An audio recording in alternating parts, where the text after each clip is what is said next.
Hallo, my naam is Karen Jordaan. Ek is Reino Strydom se ma. Reino is 34 jaar oud. Ek het vir hom nou net so pas buisvoeding gegee vir die oggend.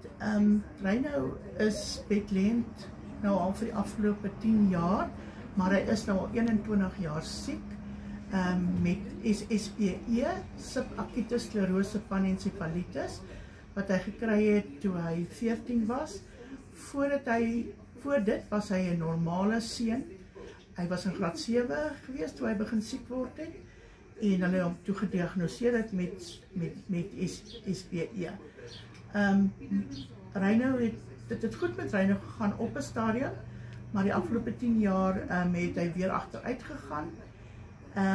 Nadat hulle vir hom gesê het hy sou net 6 maande geleef het, want dit is die langste wat mense met hierdie siekte lewe, is ons 21 jaar later en ons is baie dankbaar teenoor die Here vir hierdie tyd.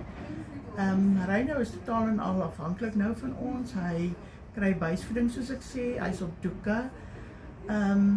Hy het 2 lelike druksere op hierdie stadium wat ons nou al vir 'n jaar lank behandel, wat maar redelik sukkel om gesond te word, want hulle sê dit is nou kroniese wonde. So en ja, wat kan ek nog sê? Julle kry Reino kry 'n SASSA.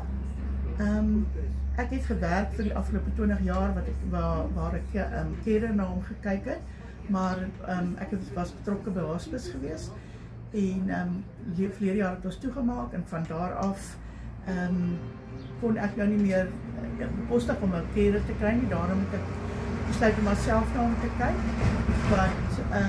maar moeilik gaan, want ek het nou geen inkomste nie. En ja, dit gaan maar 'n bietjie moeilik.